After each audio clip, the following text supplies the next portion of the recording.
안녕하십니까? 오늘 우리는 이 시대를 살아가는 성도로서 하나님께서 우리 각자에게 주신 심오한 부르심에 대해 함께 나누고자 합니다. 바로 왕같은 제사장이라는 정체성입니다. 이 말은 단순히 성경 속 한 구절이 아니라 오늘 우리의 삶을 완전히 변화시킬 수 있는 강력한 열쇠와 같습니다. 이 은혜로운 여정을 시작하기에 앞서 여러분께서 좋아요와 구독을 눌러주신다면 이 귀한 말씀이 더 널리 퍼지는 데 큰 힘이 될 것입니다.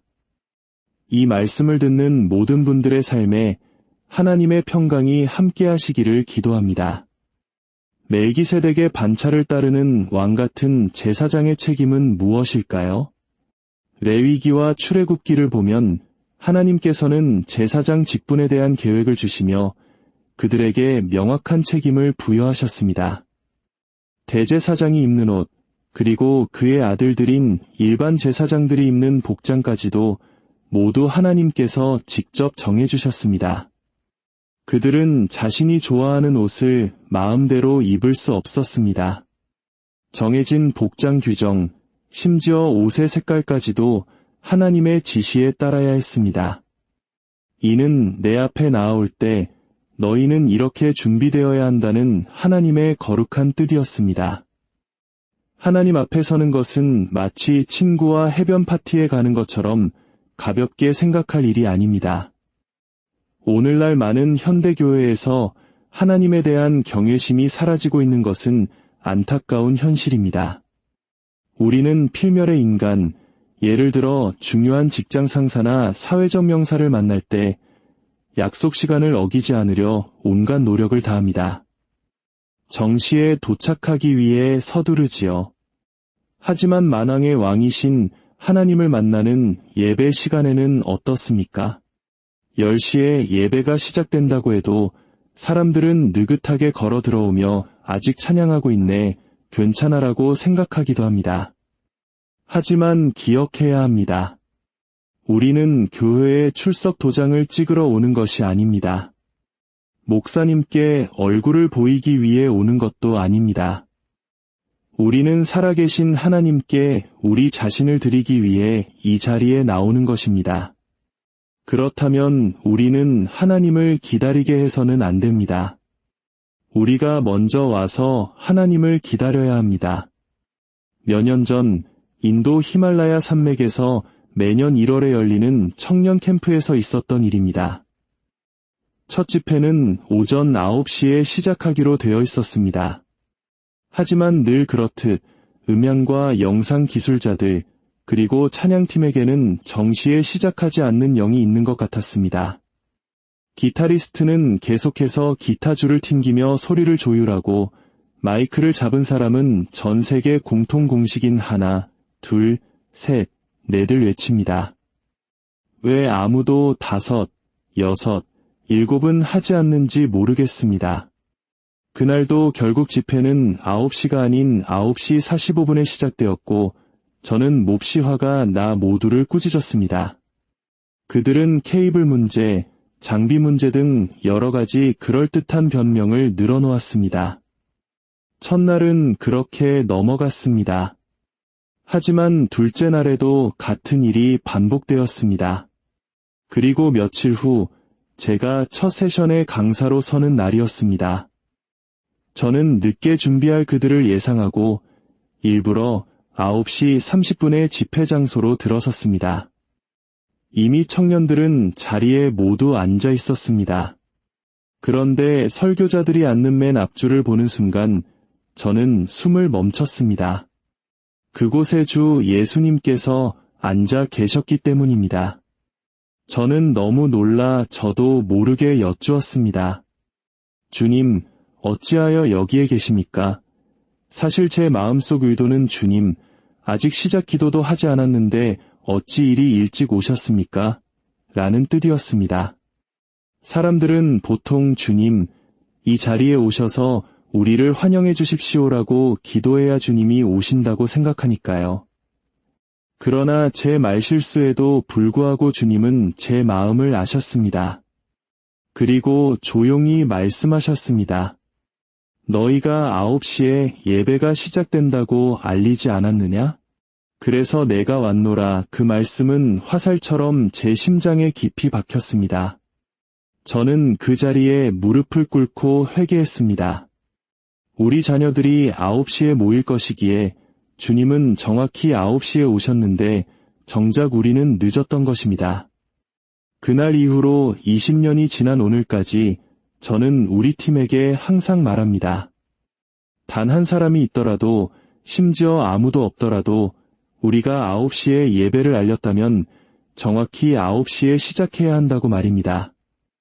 왜냐하면 주님께서 그곳에 계시고 하나님의 천사들이 그곳에 함께하기 때문입니다.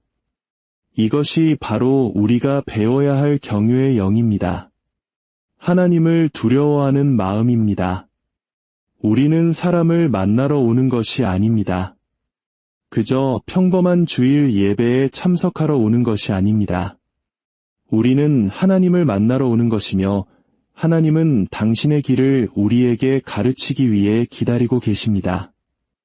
여러분이 마음을 올바로 정한다면 여러분이 기대하는 것 이상을 얻게 될 것입니다.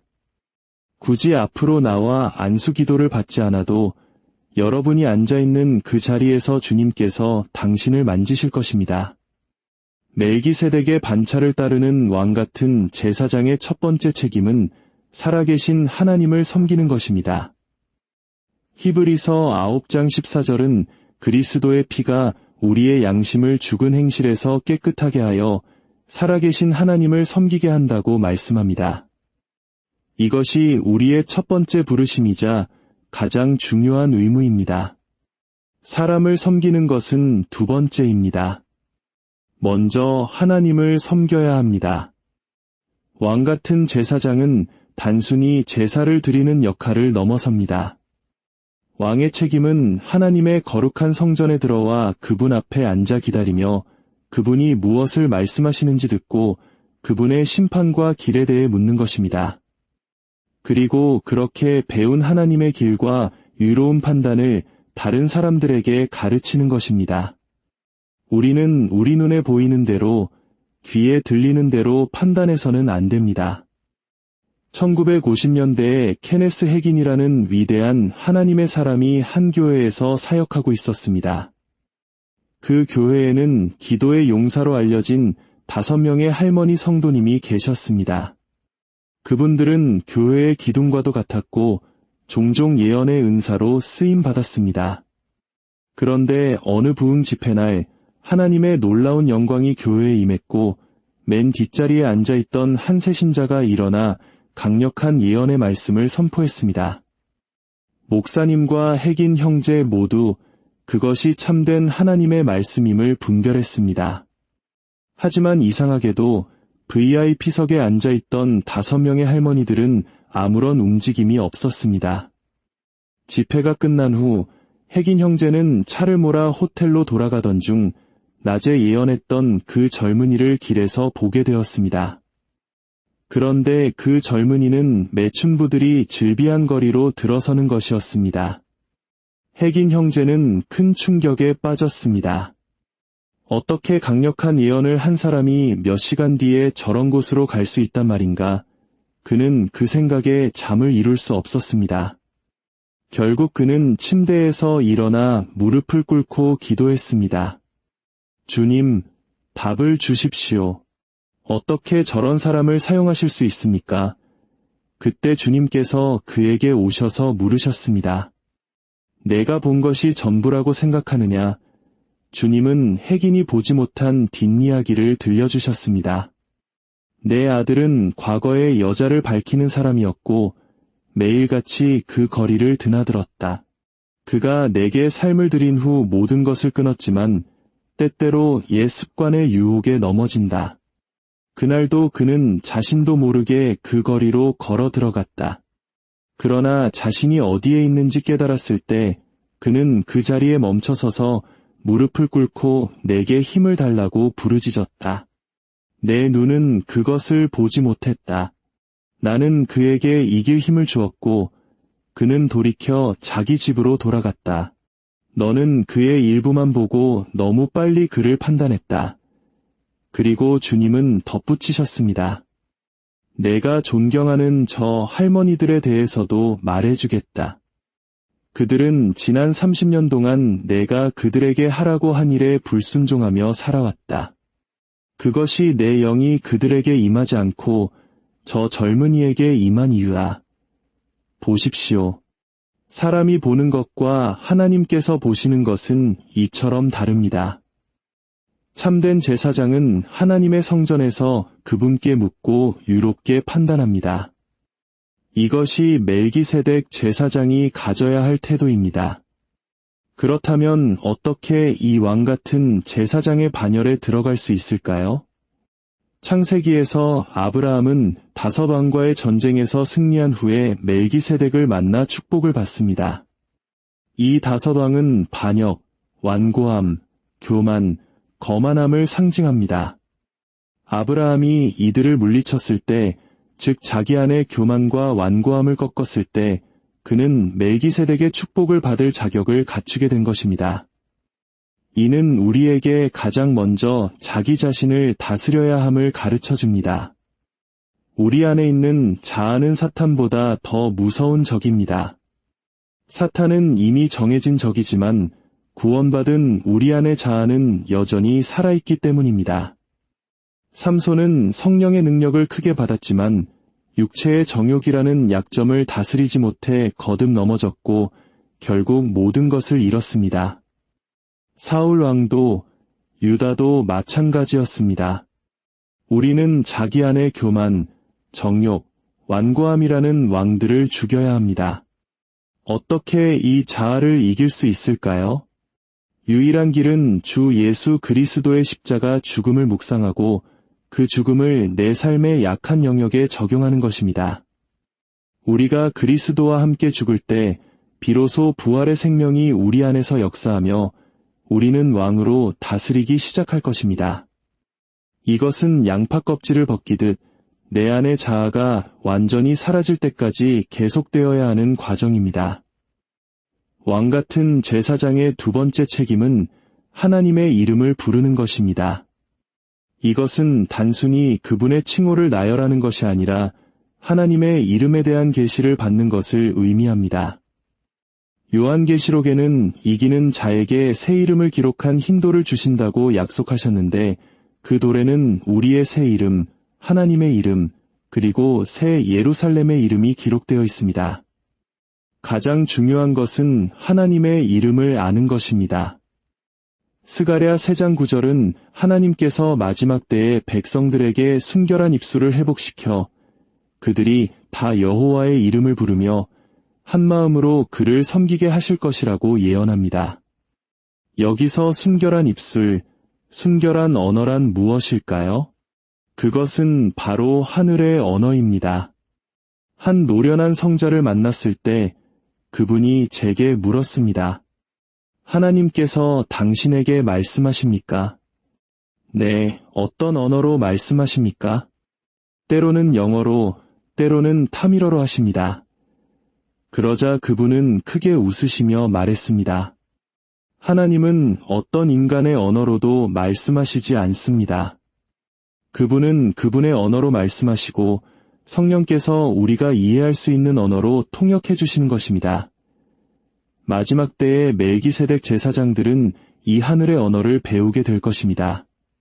그리고 그 언어로 하나님의 이름을 부를 때 그것은 단순히 기도하는 것을 넘어 특정 장소에 하나님의 통치를 선포하고 그분의 왕국이 임하도록 하는 행위가 됩니다. 야곱이 베델에서 돌기둥을 세우고 그곳을 하나님의 집이라 부르자 그곳은 하나님의 임재가 머무는 장소가 되었습니다. 우리가 모여 한마음으로 우리 도시 위에 하나님의 이름을 선포할 때 우리는 그 도시에 하나님의 왕국이 임하도록 하는 것입니다. 이제 우리는 유아기적인 신앙에 머물러서는 안 됩니다.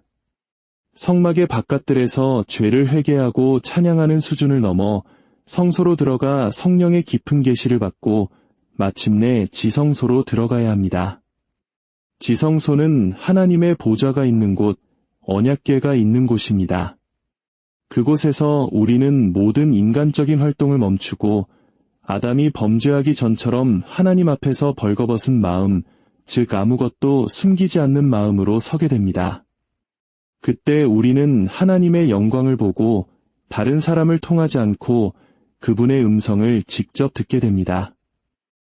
이것이 하나님께서 우리 모두에게 바라시는 깊은 교제의 자리입니다. 왕같은 제사장으로 부름받은 우리가 이 책임을 감당하기 시작할 때 놀라운 일들이 일어날 것입니다. 첫째, 하늘 왕국의 통치가 우리 안에 탄생할 것입니다. 하나님의 나라는 빛이기에 우리 안의 빛이 점점 더 강렬해질 것입니다. 예수님께서 변화산에서 변화되셨을 때 그 빛은 외부에서 온 것이 아니라 그분 안에서부터 터져나왔습니다. 우리도 동일한 변화를 경험할 수 있습니다. 둘째, 하나님의 나라인 평강과 기쁨과 사랑이 우리 안에 넘쳐 흐를 것입니다. 세상이 줄 수 없는 평강, 예수님의 기쁨, 그리고 우리를 배신한 자조차 친구라 부를 수 있는 아버지의 사랑이 우리를 통해 흘러나갈 것입니다. 셋째, 유로움이 우리 삶에 나타날 것입니다. 우리는 육신을 따라 판단하지 않고 하나님의 관점에서 유롭게 판단하게 될 것입니다. 넷째, 거룩함이 우리를 통해 흘러나가 다른 사람들의 죄를 깨닫게 할 것입니다. 스미스 위글스워스라는 하나님의 사람은 기차 안에서 조용히 성경을 읽고 있었을 뿐인데 그의 거룩한 임재만으로도 주변 사람들이 자신의 죄를 깨닫고 회개했다고 합니다. 다섯째, 하나님 나라의 권능을 나타내어 갇힌 자들을 자유롭게 할 것입니다. 이 왕같은 제사장 직분에는 놀라운 특권이 따릅니다. 예수님께서는 대제사장으로서 휘장 안으로 들어가셨고 왕으로서 보좌에 앉으셨습니다. 히브리서 8장 1절은 그가 하늘에 계신 장엄하신 분의 보좌 우편에 앉으셨다고 말합니다. 앉았다는 것은 왕의 권위를 의미하며 우편은 능력과 권세와 통치의 자리를 의미합니다. 예수님께서는 십자가에서 자신의 몸을 찢으심으로 우리 모두가 그분과 같이 왕같은 제사장으로 지성소에 들어갈 수 있는 새로운 살기를 열어주셨습니다. 우리는 별도의 보좌가 아닌 예수님께서 앉으신 바로 그 보좌에 함께 앉는 공동 상속자입니다. 이것이 멜기세덱 반차의 놀라운 신비입니다. 아론의 제사장 직분과는 달리 멜기세덱의 반차에는 구별이 없습니다. 모두가 왕이며 제사장입니다. 우리는 더 이상 갓난아이의 신앙, 즉 회개, 믿음, 세례, 안수, 부활, 심판과 같은 초보적인 원리에만 머물러서는 안 됩니다. 이제 우리는 완전함으로 나아가야 합니다.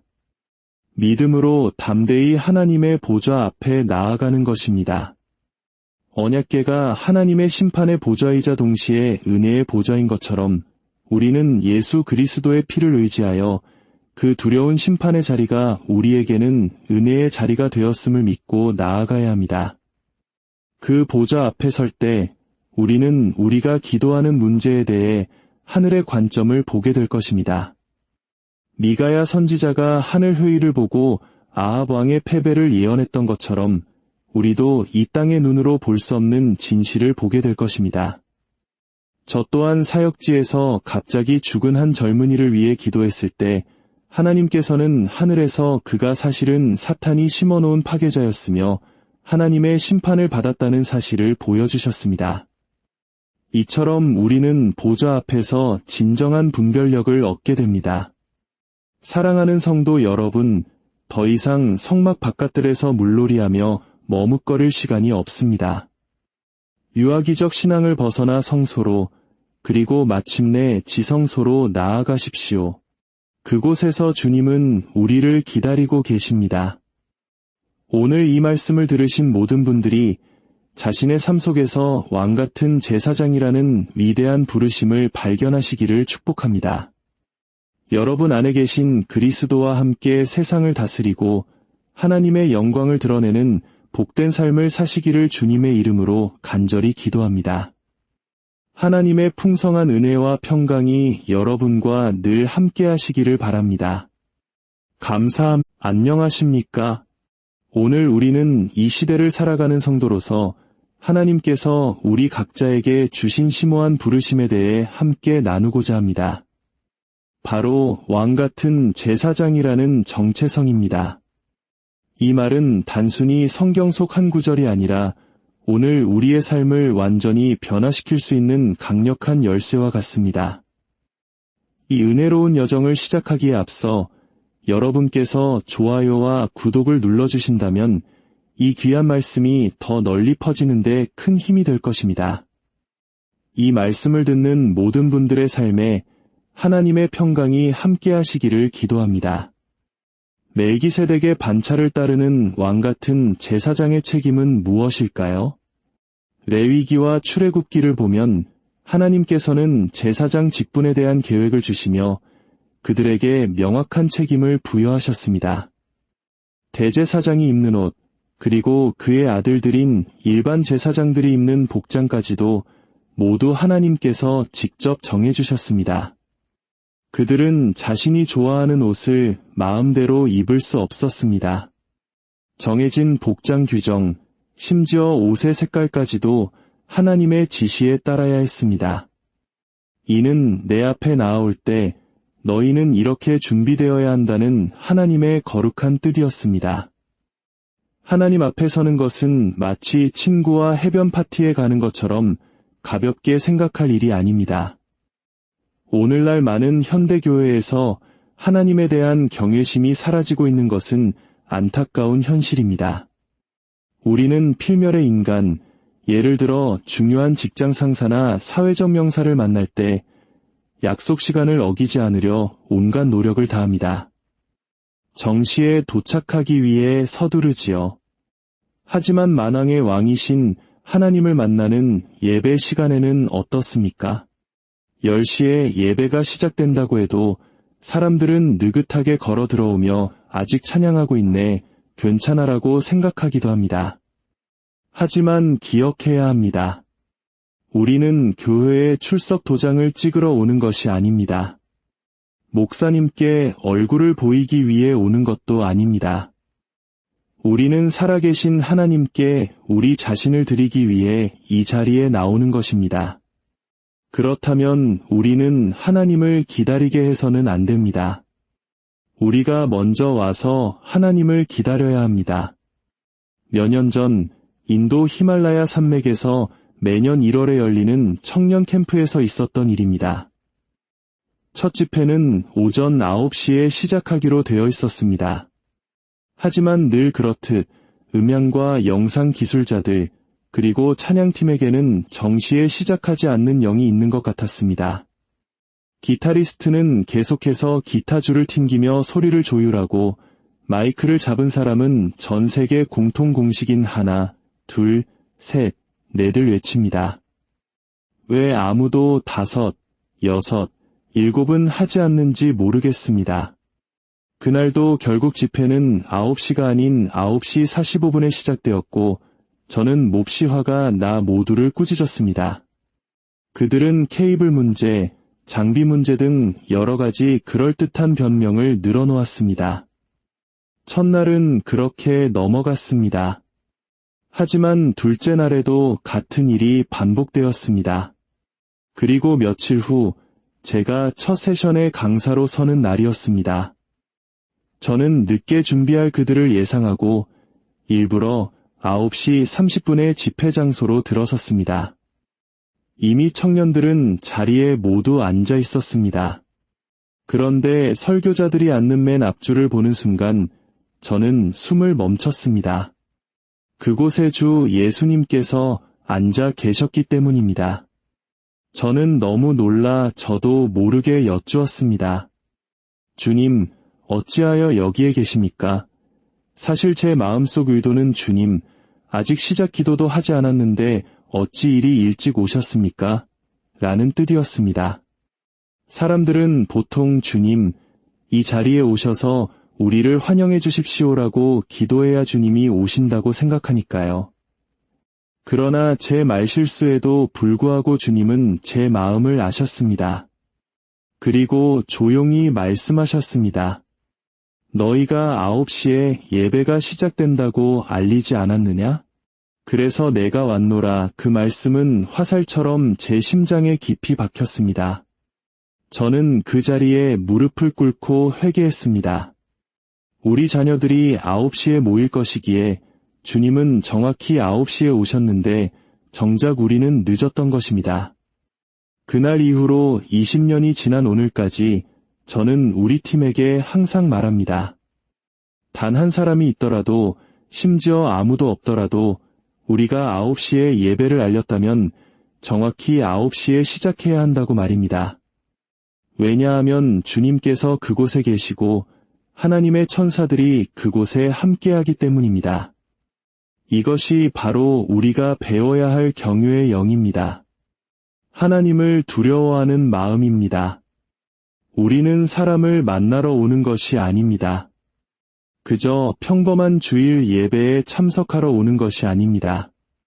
우리는 하나님을 만나러 오는 것이며 하나님은 당신의 길을 우리에게 가르치기 위해 기다리고 계십니다.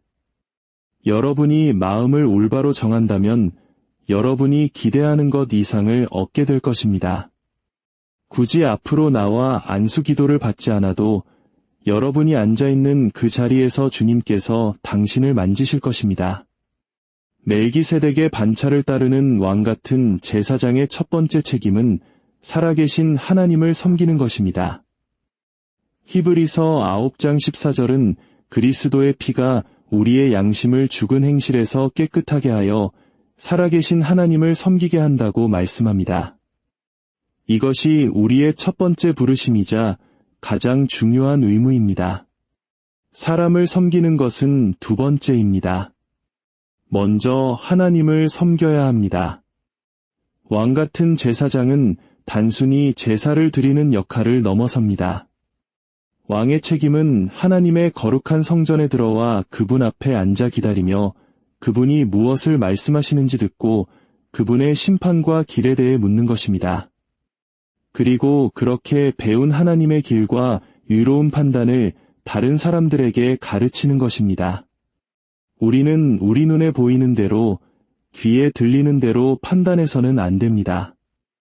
1950년대에 케네스 해긴이라는 위대한 하나님의 사람이 한 교회에서 사역하고 있었습니다. 그 교회에는 기도의 용사로 알려진 5명의 할머니 성도님이 계셨습니다. 그분들은 교회의 기둥과도 같았고 종종 예언의 은사로 쓰임받았습니다. 그런데 어느 부흥 집회 날 하나님의 놀라운 영광이 교회에 임했고 맨 뒷자리에 앉아있던 한 새신자가 일어나 강력한 예언의 말씀을 선포했습니다. 목사님과 핵인 형제 모두 그것이 참된 하나님의 말씀임을 분별했습니다. 하지만 이상하게도 VIP석에 앉아있던 5명의 할머니들은 아무런 움직임이 없었습니다.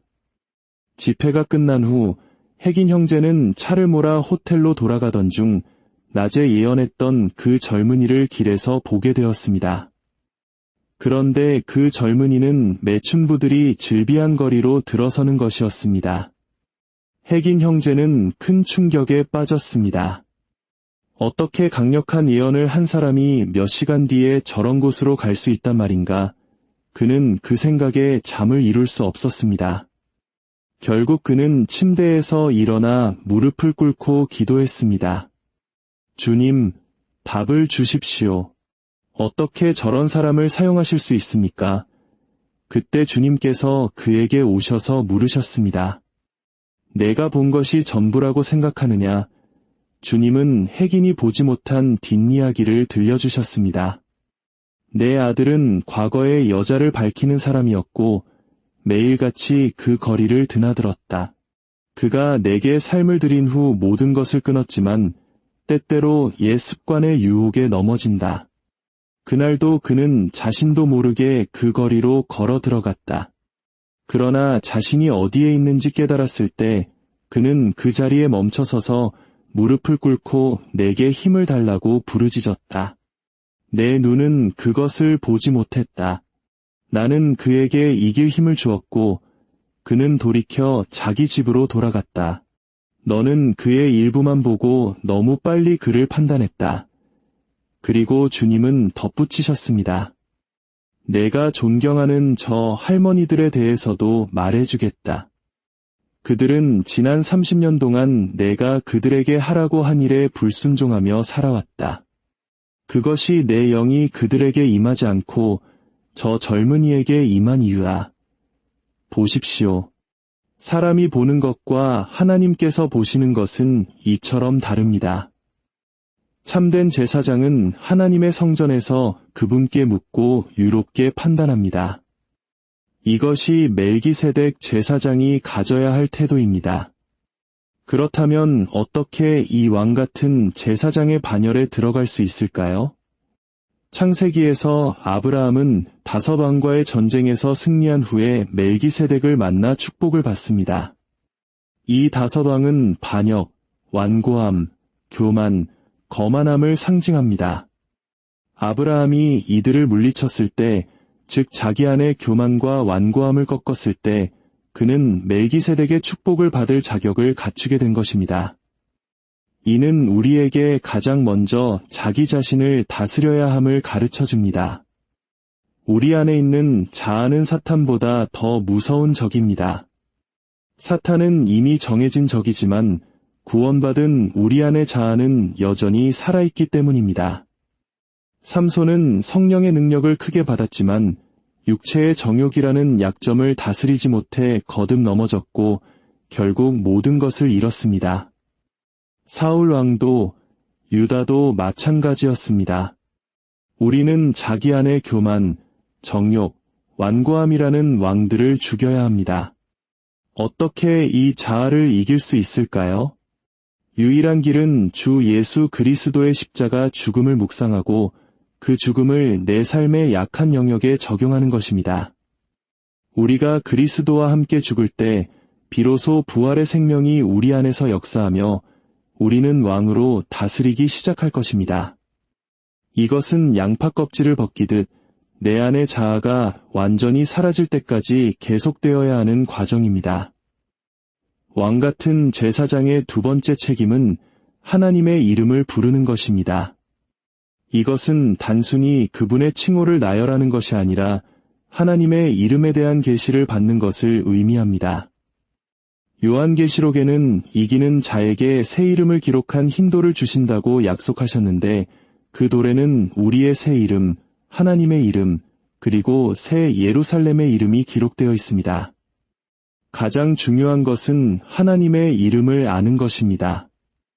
스가랴 3장 9절은 하나님께서 마지막 때에 백성들에게 순결한 입술을 회복시켜 그들이 다 여호와의 이름을 부르며 한마음으로 그를 섬기게 하실 것이라고 예언합니다.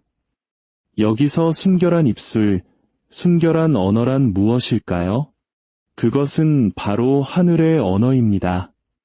한 노련한 성자를 만났을 때 그분이 제게 물었습니다. 하나님께서 당신에게 말씀하십니까? 네, 어떤 언어로 말씀하십니까? 때로는 영어로, 때로는 타밀어로 하십니다. 그러자 그분은 크게 웃으시며 말했습니다. 하나님은 어떤 인간의 언어로도 말씀하시지 않습니다. 그분은 그분의 언어로 말씀하시고 성령께서 우리가 이해할 수 있는 언어로 통역해 주시는 것입니다. 마지막 때의 멜기세덱 제사장들은 이 하늘의 언어를 배우게 될 것입니다. 그리고 그 언어로 하나님의 이름을 부를 때 그것은 단순히 기도하는 것을 넘어 특정 장소에 하나님의 통치를 선포하고 그분의 왕국이 임하도록 하는 행위가 됩니다. 야곱이 베델에서 돌기둥을 세우고 그곳을 하나님의 집이라 부르자 그곳은 하나님의 임재가 머무는 장소가 되었습니다. 우리가 모여 한마음으로 우리 도시 위에 하나님의 이름을 선포할 때 우리는 그 도시에 하나님의 왕국이 임하도록 하는 것입니다. 이제 우리는 유아기적인 신앙에 머물러서는 안 됩니다. 성막의 바깥들에서 죄를 회개하고 찬양하는 수준을 넘어 성소로 들어가 성령의 깊은 계시를 받고 마침내 지성소로 들어가야 합니다. 지성소는 하나님의 보좌가 있는 곳, 언약궤가 있는 곳입니다. 그곳에서 우리는 모든 인간적인 활동을 멈추고 아담이 범죄하기 전처럼 하나님 앞에서 벌거벗은 마음, 즉 아무것도 숨기지 않는 마음으로 서게 됩니다. 그때 우리는 하나님의 영광을 보고 다른 사람을 통하지 않고 그분의 음성을 직접 듣게 됩니다. 이것이 하나님께서 우리 모두에게 바라시는 깊은 교제의 자리입니다. 왕같은 제사장으로 부름받은 우리가 이 책임을 감당하기 시작할 때 놀라운 일들이 일어날 것입니다. 첫째, 하늘 왕국의 통치가 우리 안에 탄생할 것입니다. 하나님의 나라는 빛이기에 우리 안의 빛이 점점 더 강렬해질 것입니다. 예수님께서 변화산에서 변화되셨을 때 그 빛은 외부에서 온 것이 아니라 그분 안에서부터 터져 나왔습니다. 우리도 동일한 변화를 경험할 수 있습니다. 둘째, 하나님의 나라인 평강과 기쁨과 사랑이 우리 안에 넘쳐 흐를 것입니다. 세상이 줄 수 없는 평강, 예수님의 기쁨, 그리고 우리를 배신한 자조차 친구라 부를 수 있는 아버지의 사랑이 우리를 통해 흘러나갈 것입니다. 셋째, 유로움이 우리 삶에 나타날 것입니다. 우리는 육신을 따라 판단하지 않고 하나님의 관점에서 유롭게 판단하게 될 것입니다. 넷째, 거룩함이 우리를 통해 흘러나가 다른 사람들의 죄를 깨닫게 할 것입니다. 스미스 위글스워스라는 하나님의 사람은 기차 안에서 조용히 성경을 읽고 있었을 뿐인데 그의 거룩한 임재만으로도 주변 사람들이 자신의 죄를 깨닫고 회개했다고 합니다. 다섯째, 하나님 나라의 권능을 나타내어 갇힌 자들을 자유롭게 할 것입니다. 이 왕같은 제사장 직분에는 놀라운 특권이 따릅니다. 예수님께서는 대제사장으로서 휘장 안으로 들어가셨고 왕으로서 보좌에 앉으셨습니다. 히브리서 8장 1절은 그가 하늘에 계신 장엄하신 분의 보좌 우편에 앉으셨다고 말합니다. 앉았다는 것은 왕의 권위를 의미하며 우편은 능력과 권세와 통치의 자리를 의미합니다. 예수님께서는 십자가에서 자신의 몸을 찢으심으로 우리 모두가 그분과 같이 왕같은 제사장으로 지성소에 들어갈 수 있는 새로운 살기를 열어주셨습니다. 우리는 별도의 보좌가 아닌 예수님께서 앉으신 바로 그 보좌에 함께 앉는 공동 상속자입니다. 이것이 멜기세덱 반차의 놀라운 신비입니다. 아론의 제사장 직분과는 달리 멜기세덱의 반차에는 구별이 없습니다. 모두가 왕이며 제사장입니다. 우리는 더 이상 갓난아이의 신앙, 즉 회개, 믿음, 세례, 안수, 부활, 심판과 같은 초보적인 원리에만 머물러서는 안 됩니다. 이제 우리는 완전함으로 나아가야 합니다. 믿음으로 담대히 하나님의 보좌 앞에 나아가는 것입니다. 언약궤가 하나님의 심판의 보좌이자 동시에 은혜의 보좌인 것처럼 우리는 예수 그리스도의 피를 의지하여 그 두려운 심판의 자리가 우리에게는 은혜의 자리가 되었음을 믿고 나아가야 합니다. 그 보좌 앞에 설 때 우리는 우리가 기도하는 문제에 대해 하늘의 관점을 보게 될 것입니다. 미가야 선지자가 하늘 회의를 보고 아합 왕의 패배를 예언했던 것처럼 우리도 이 땅의 눈으로 볼 수 없는 진실을 보게 될 것입니다. 저 또한 사역지에서 갑자기 죽은 한 젊은이를 위해 기도했을 때 하나님께서는 하늘에서 그가 사실은 사탄이 심어놓은 파괴자였으며 하나님의 심판을 받았다는 사실을 보여주셨습니다. 이처럼 우리는 보좌 앞에서 진정한 분별력을 얻게 됩니다. 사랑하는 성도 여러분, 더 이상 성막 바깥들에서 물놀이하며 머뭇거릴 시간이 없습니다. 유아기적 신앙을 벗어나 성소로, 그리고 마침내 지성소로 나아가십시오. 그곳에서 주님은 우리를 기다리고 계십니다. 오늘 이 말씀을 들으신 모든 분들이 자신의 삶 속에서 왕같은 제사장이라는 위대한 부르심을 발견하시기를 축복합니다. 여러분 안에 계신 그리스도와 함께 세상을 다스리고 하나님의 영광을 드러내는 복된 삶을 사시기를 주님의 이름으로 간절히 기도합니다. 하나님의 풍성한 은혜와 평강이 여러분과 늘 함께 하시기를 바랍니다. 안녕하십니까? 오늘 우리는 이 시대를 살아가는 성도로서 하나님께서 우리 각자에게 주신 심오한 부르심에 대해 함께 나누고자 합니다. 바로 왕같은 제사장이라는 정체성입니다. 이 말은 단순히 성경 속 한 구절이 아니라 오늘 우리의 삶을 완전히 변화시킬 수 있는 강력한 열쇠와 같습니다.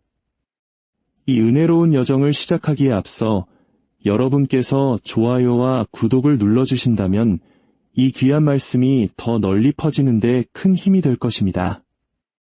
이 말씀을 듣는 모든 분들의 삶에 하나님의 평강이 함께 하시기를 기도합니다. 멜기세덱의 반차를 따르는 왕같은 제사장의 책임은 무엇일까요? 레위기와 출애굽기를 보면 하나님께서는 제사장 직분에 대한 계획을 주시며 그들에게 명확한 책임을 부여하셨습니다. 대제사장이 입는 옷, 그리고 그의 아들들인 일반 제사장들이 입는 복장까지도 모두 하나님께서 직접 정해주셨습니다. 그들은 자신이 좋아하는 옷을 마음대로 입을 수 없었습니다. 정해진 복장 규정, 심지어 옷의 색깔까지도 하나님의 지시에 따라야 했습니다. 이는 내 앞에 나아올 때 너희는 이렇게 준비되어야 한다는 하나님의 거룩한 뜻이었습니다. 하나님 앞에 서는 것은 마치 친구와 해변 파티에 가는 것처럼 가볍게 생각할 일이 아닙니다. 오늘날 많은 현대교회에서 하나님에 대한 경외심이 사라지고 있는 것은 안타까운 현실입니다. 우리는 필멸의 인간, 예를 들어 중요한 직장 상사나 사회적 명사를 만날 때 약속 시간을 어기지 않으려 온갖 노력을 다합니다. 정시에 도착하기 위해 서두르지요. 하지만 만왕의 왕이신 하나님을 만나는 예배 시간에는 어떻습니까? 10시에 예배가 시작된다고 해도 사람들은 느긋하게 걸어 들어오며 아직 찬양하고 있네, 괜찮아라고 생각하기도 합니다. 하지만 기억해야 합니다. 우리는 교회에 출석 도장을 찍으러 오는 것이 아닙니다. 목사님께 얼굴을 보이기 위해 오는 것도 아닙니다. 우리는 살아계신 하나님께 우리 자신을 드리기 위해 이 자리에 나오는 것입니다. 그렇다면 우리는 하나님을 기다리게 해서는 안 됩니다. 우리가 먼저 와서 하나님을 기다려야 합니다. 몇 년 전 인도 히말라야 산맥에서 매년 1월에 열리는 청년 캠프에서 있었던 일입니다. 첫 집회는 오전 9시에 시작하기로 되어 있었습니다. 하지만 늘 그렇듯 음향과 영상 기술자들, 그리고 찬양팀에게는 정시에 시작하지 않는 영이 있는 것 같았습니다. 기타리스트는 계속해서 기타줄을 튕기며 소리를 조율하고 마이크를 잡은 사람은 전 세계 공통 공식인 하나, 둘, 셋, 넷을 외칩니다. 왜 아무도 5, 6, 7은 하지 않는지 모르겠습니다. 그날도 결국 집회는 9시가 아닌 9시 45분에 시작되었고 저는 몹시 화가 나 모두를 꾸짖었습니다. 그들은 케이블 문제, 장비 문제 등 여러 가지 그럴듯한 변명을 늘어놓았습니다. 첫날은 그렇게 넘어갔습니다. 하지만 둘째 날에도 같은 일이 반복되었습니다. 그리고 며칠 후 제가 첫 세션의 강사로 서는 날이었습니다. 저는 늦게 준비할 그들을 예상하고 일부러 9시 30분에 집회 장소로 들어섰습니다. 이미 청년들은 자리에 모두 앉아 있었습니다. 그런데 설교자들이 앉는 맨 앞줄을 보는 순간 저는 숨을 멈췄습니다. 그곳에 주 예수님께서 앉아 계셨기 때문입니다. 저는 너무 놀라 저도 모르게 여쭈었습니다.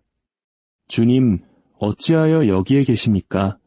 사실 제 마음속 의도는 주님, 아직 시작 기도도 하지 않았는데 어찌 이리 일찍 오셨습니까? 라는 뜻이었습니다. 사람들은 보통 주님, 이 자리에 오셔서 우리를 환영해 주십시오라고 기도해야 주님이 오신다고 생각하니까요. 그러나 제 말실수에도 불구하고 주님은 제 마음을 아셨습니다. 그리고 조용히 말씀하셨습니다. 너희가 9시에 예배가 시작된다고 알리지 않았느냐? 그래서 내가 왔노라. 그 말씀은 화살처럼 제 심장에 깊이 박혔습니다. 저는 그 자리에 무릎을 꿇고 회개했습니다. 우리 자녀들이 9시에 모일 것이기에 주님은 정확히 9시에 오셨는데 정작 우리는 늦었던 것입니다. 그날 이후로 20년이 지난 오늘까지 저는 우리 팀에게 항상 말합니다. 단 한 사람이 있더라도, 심지어 아무도 없더라도 우리가 9시에 예배를 알렸다면 정확히 9시에 시작해야 한다고 말입니다. 왜냐하면 주님께서 그곳에 계시고 하나님의 천사들이 그곳에 함께하기 때문입니다. 이것이 바로 우리가 배워야 할 경유의 영입니다. 하나님을 두려워하는 마음입니다. 우리는 사람을 만나러 오는 것이 아닙니다. 그저 평범한 주일 예배에 참석하러 오는 것이 아닙니다. 우리는 하나님을 만나러 오는 것이며 하나님은 당신의 길을 우리에게 가르치기 위해 기다리고 계십니다.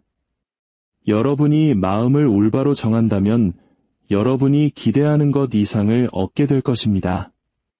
굳이 앞으로 나와 안수 기도를 받지 않아도 여러분이 앉아있는 그 자리에서 주님께서 당신을 만지실 것입니다. 멜기세덱의 반차를 따르는 왕 같은 제사장의 첫 번째 책임은 살아계신 하나님을 섬기는 것입니다.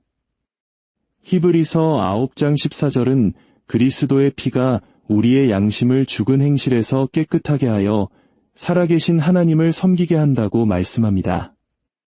이것이 우리의 첫 번째 부르심이자 가장 중요한 의무입니다. 사람을 섬기는 것은 두 번째입니다. 먼저 하나님을 섬겨야 합니다. 왕 같은 제사장은 단순히 제사를 드리는 역할을 넘어섭니다. 왕의 책임은 하나님의 거룩한 성전에 들어와 그분 앞에 앉아 기다리며 그분이 무엇을 말씀하시는지 듣고 그분의 심판과 길에 대해 묻는 것입니다. 그리고 그렇게 배운 하나님의 길과 유로운 판단을 다른 사람들에게 가르치는 것입니다. 우리는 우리 눈에 보이는 대로, 귀에 들리는 대로 판단해서는 안 됩니다. 1950년대에 케네스 해긴이라는 위대한 하나님의 사람이 한 교회에서 사역하고 있었습니다. 그 교회에는 기도의 용사로 알려진 5명의 할머니 성도님이 계셨습니다. 그분들은 교회의 기둥과도 같았고 종종 예언의 은사로 쓰임받았습니다. 그런데 어느 부흥 집회 날 하나님의 놀라운 영광이 교회에 임했고 맨 뒷자리에 앉아있던 한 새신자가 일어나 강력한 예언의 말씀을 선포했습니다.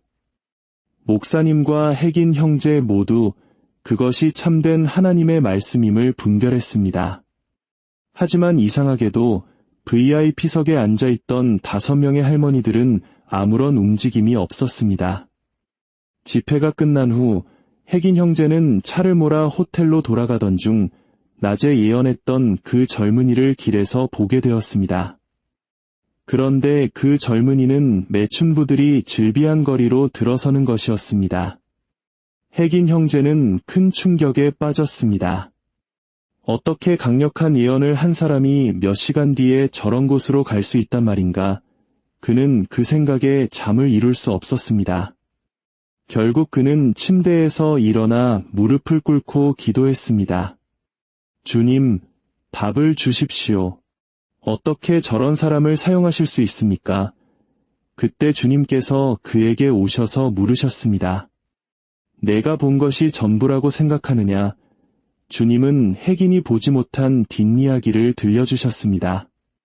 내 아들은 과거에 여자를 밝히는 사람이었고 매일같이 그 거리를 드나들었다. 그가 내게 삶을 들인 후 모든 것을 끊었지만 때때로 옛 습관의 유혹에 넘어진다. 그날도 그는 자신도 모르게 그 거리로 걸어 들어갔다. 그러나 자신이 어디에 있는지 깨달았을 때 그는 그 자리에 멈춰서서 무릎을 꿇고 내게 힘을 달라고 부르짖었다. 내 눈은 그것을 보지 못했다. 나는 그에게 이길 힘을 주었고 그는 돌이켜 자기 집으로 돌아갔다. 너는 그의 일부만 보고 너무 빨리 그를 판단했다. 그리고 주님은 덧붙이셨습니다. 내가 존경하는 저 할머니들에 대해서도 말해주겠다. 그들은 지난 30년 동안 내가 그들에게 하라고 한 일에 불순종하며 살아왔다. 그것이 내 영이 그들에게 임하지 않고 저 젊은이에게 임한 이유다. 보십시오. 사람이 보는 것과 하나님께서 보시는 것은 이처럼 다릅니다. 참된 제사장은 하나님의 성전에서 그분께 묻고 유롭게 판단합니다. 이것이 멜기세덱 제사장이 가져야 할 태도입니다. 그렇다면 어떻게 이 왕 같은 제사장의 반열에 들어갈 수 있을까요? 창세기에서 아브라함은 5왕과의 전쟁에서 승리한 후에 멜기세덱을 만나 축복을 받습니다. 이 5왕은 반역, 완고함, 교만, 거만함을 상징합니다. 아브라함이 이들을 물리쳤을 때, 즉 자기 안의 교만과 완고함을 꺾었을 때 그는 멜기세덱의 축복을 받을 자격을 갖추게 된 것입니다. 이는 우리에게 가장 먼저 자기 자신을 다스려야 함을 가르쳐 줍니다. 우리 안에 있는 자아는 사탄보다 더 무서운 적입니다. 사탄은 이미 정해진 적이지만 구원받은 우리 안의 자아는 여전히 살아있기 때문입니다. 삼손은 성령의 능력을 크게 받았지만 육체의 정욕이라는 약점을 다스리지 못해 거듭 넘어졌고 결국 모든 것을 잃었습니다. 사울 왕도 유다도 마찬가지였습니다. 우리는 자기 안의 교만, 정욕, 완고함이라는 왕들을 죽여야 합니다. 어떻게 이 자아를 이길 수 있을까요? 유일한 길은 주 예수 그리스도의 십자가 죽음을 묵상하고 그 죽음을 내 삶의 약한 영역에 적용하는 것입니다. 우리가 그리스도와 함께 죽을 때 비로소 부활의 생명이 우리 안에서 역사하며 우리는 왕으로 다스리기 시작할 것입니다. 이것은 양파 껍질을 벗기듯 내 안의 자아가 완전히 사라질 때까지 계속되어야 하는 과정입니다. 왕 같은 제사장의 두 번째 책임은 하나님의 이름을 부르는 것입니다. 이것은 단순히 그분의 칭호를 나열하는 것이 아니라 하나님의 이름에 대한 계시를 받는 것을 의미합니다. 요한계시록에는 이기는 자에게 새 이름을 기록한 흰 돌을 주신다고 약속하셨는데 그 돌에는 우리의 새 이름, 하나님의 이름, 그리고 새 예루살렘의 이름이 기록되어 있습니다. 가장 중요한 것은 하나님의 이름을 아는 것입니다. 스가랴 3장 9절은 하나님께서 마지막 때에 백성들에게 순결한 입술을 회복시켜 그들이 다 여호와의 이름을 부르며 한 마음으로 그를 섬기게 하실 것이라고 예언합니다.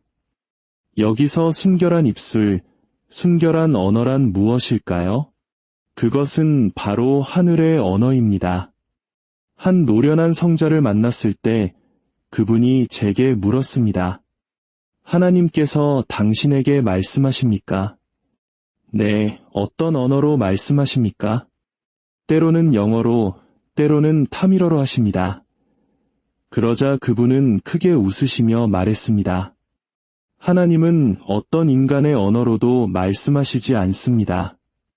그분은 그분의 언어로 말씀하시고 성령께서 우리가 이해할 수 있는 언어로 통역해 주시는 것입니다. 마지막 때의 멜기세덱 제사장들은 이 하늘의 언어를 배우게 될 것입니다. 그리고 그 언어로 하나님의 이름을 부를 때 그것은 단순히 기도하는 것을 넘어 특정 장소에 하나님의 통치를 선포하고 그분의 왕국이 임하도록 하는 행위가 됩니다. 야곱이 베델에서 돌기둥을 세우고 그곳을 하나님의 집이라 부르자 그곳은 하나님의 임재가 머무는 장소가 되었습니다. 우리가 모여 한 마음으로 우리 도시 위에 하나님의 이름을 선포할 때 우리는 그 도시에 하나님의 왕국이 임하도록 하는 것입니다. 이제 우리는 유아기적인 신앙에 머물러서는 안 됩니다. 성막의 바깥들에서 죄를 회개하고 찬양하는 수준을 넘어 성소로 들어가 성령의 깊은 계시를 받고 마침내 지성소로 들어가야 합니다. 지성소는 하나님의 보좌가 있는 곳, 언약궤가 있는 곳입니다.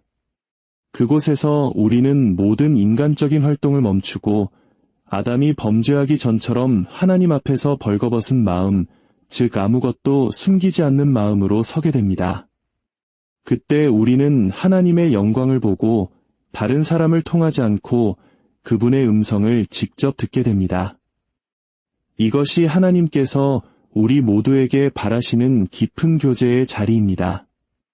왕같은 제사장으로 부름받은 우리가 이 책임을 감당하기 시작할 때 놀라운 일들이 일어날 것입니다. 첫째, 하늘 왕국의 통치가 우리 안에 탄생할 것입니다. 하나님의 나라는 빛이기에 우리 안의 빛이 점점 더 강렬해질 것입니다. 예수님께서 변화산에서 변화되셨을 때 그 빛은 외부에서 온 것이 아니라 그분 안에서부터 터져나왔습니다. 우리도 동일한 변화를 경험할 수 있습니다. 둘째, 하나님의 나라인 평강과 기쁨과 사랑이 우리 안에 넘쳐 흐를 것입니다. 세상이 줄 수 없는 평강, 예수님의 기쁨, 그리고 우리를 배신한 자조차 친구라 부를 수 있는 아버지의 사랑이 우리를 통해 흘러나갈 것입니다. 셋째, 의로움이 우리 삶에 나타날 것입니다. 우리는 육신을 따라 판단하지 않고 하나님의 관점에서 의롭게 판단하게 될 것입니다. 넷째, 거룩함이 우리를 통해 흘러나가 다른 사람들의 죄를 깨닫게 할 것입니다. 스미스 위글스워스라는 하나님의 사람은 기차 안에서 조용히 성경을 읽고 있었을 뿐인데 그의 거룩한 임재만으로도 주변 사람들이 자신의 죄를 깨닫고 회개했다고 합니다. 다섯째, 하나님 나라의 권능을 나타내어 갇힌 자들을 자유롭게 할 것입니다. 이 왕같은 제사장 직분에는 놀라운 특권이 따릅니다. 예수님께서는 대제사장으로서 휘장 안으로 들어가셨고 왕으로서 보좌에 앉으셨습니다. 히브리서 8장 1절은 그가 하늘에 계신 장엄하신 분의 보좌 우편에 앉으셨다고 말합니다. 앉았다는 것은 왕의 권위를 의미하며 우편은 능력과 권세와 통치의 자리를 의미합니다. 예수님께서는 십자가에서 자신의 몸을 찢으심으로 우리 모두가 그분과 같이 왕같은 제사장으로 지성소에 들어갈 수 있는 새로운 살기를 열어주셨습니다. 우리는 별도의 보좌가 아닌 예수님께서 앉으신 바로 그 보좌에 함께 앉는 공동 상속자입니다. 이것이 멜기세덱 반차의 놀라운 신비입니다. 아론의 제사장 직분과는 달리 멜기세덱의 반차에는 구별이 없습니다. 모두가 왕이며 제사장입니다. 우리는 더 이상 갓난아이의 신앙, 즉 회개, 믿음, 세례, 안수, 부활, 심판과 같은 초보적인 원리에만 머물러서는 안 됩니다.